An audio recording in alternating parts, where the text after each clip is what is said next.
Alright, what we're going to do is make some fermented hot sauce.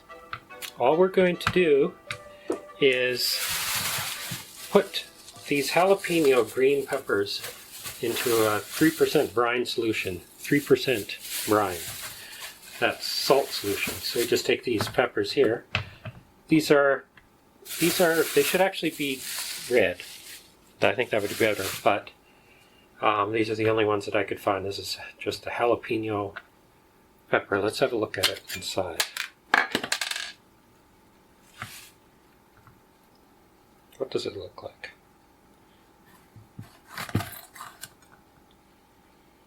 Here we have a nice, looks just like a regular green pepper. Let's see how hot it is. It smells good. These are from the United States. I always get the ones from US.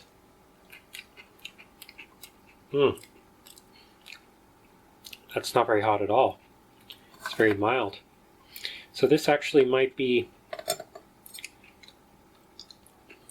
what I could do is I could mix it with a hotter pepper, but cut these up. Ooh, ouch. It's the seeds that are hot. Yeah, the flesh is not very hot. The seeds are, whoa! But it is considered one of the less hot. This is a 1 gallon.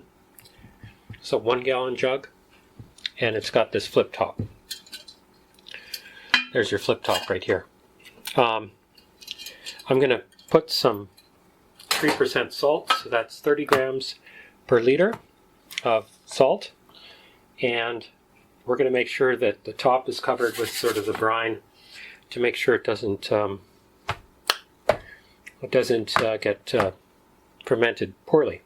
The other thing we're going to do is, let me get into the fridge here.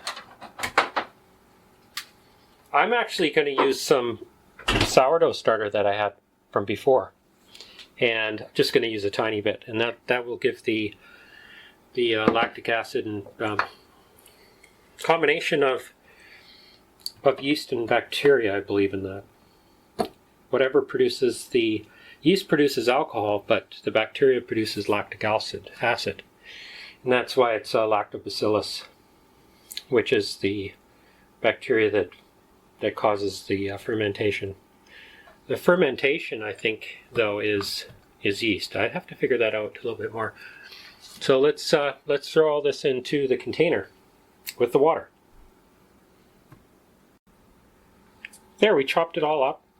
All the jalapenos are chopped into 5mm pieces. This is 3.6 liters. 3.6 liters, it's a gallon. And we have 80 grams of salt. And that's a 3% solution, because we're not going to fill it right to the top here. So 80 grams of salt. Throw the salt in there.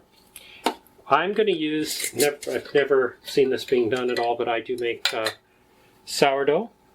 So I'm going to grab some sourdough starter, because essentially it's basically what type of starter that would go in here. I'm just going to take a very small amount of this sourdough rye starter here, and that's just to inoculate. What we're doing is just inoculating this here. And actually you don't need to do this at all. I'm just experimenting to see what it's like. So it's like a tiny bit of sourdough starter. It's a tiny amount. I don't know, less than a gram or something. And that will that may help with the fermentation process. So we have, basically, this is it. Brine solution. We're going to add the water. There we are.